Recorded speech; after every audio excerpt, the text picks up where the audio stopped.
Ta'assub mazhab bukan bermakna tak boleh ikut mazhab. Jangan misquote saya. Jangan salah quote. Saya tidak pernah mencela orang yang mengikut mazhab.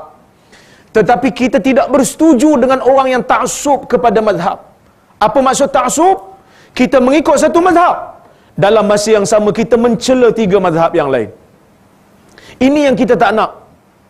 Bila kita berbicara tentang mazhab, sepatutnya kita menghormati tokoh-tokoh ini. Bila kita bercerita tentang tokoh-tokoh yang pernah berjasa dalam dunia Islam, kita menyebut dengan gelaran rahimahumullah, moga Allah merahmati mereka. Baru-baru ni ada seorang ustaz, jawatannya besar juga dalam kerajaan, banyak kali dah buat masalah. Baru-baru ni ada video dia keluar mempertikaikan kelayakan mufti wilayah, mempertikaikan kelayakan mufti Perlis, hanya disebabkan fatwa yang dikeluarkan oleh wilayah persekutuan mengharamkan tabung masjid digerakkan sewaktu khutbah Jumaat. Dia punya marah sampai dia petikaikan, tak layak mufti ni jadi mufti. Tuan-tuan, saya kira kritikan ini bukan di tempatnya. Betul dia bawa kitab Mughnil Muhtaj, kita pun tahu kitab tu, dan saya pun belajar kitab tu, dan itu kitab mazhab Syafi'i. Tetapi keta'asuban ini kita tak perlukan, kerana dalam Islam ni bukan hanya ada pendapat mazhab Syafi'i, kita juga ada mazhab yang lain.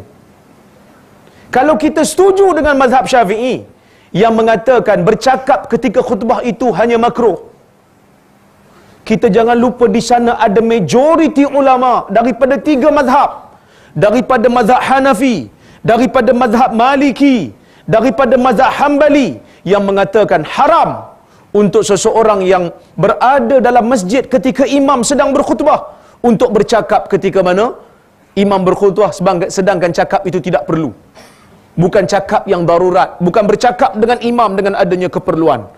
Maka mereka menganggap perbuatan sama ada bercakap, pegang batu, termasuk juga menggerakkan tabung, adalah perbuatan yang boleh distract, yang boleh mengganggu kekhusyukan orang untuk mendengar khutbah.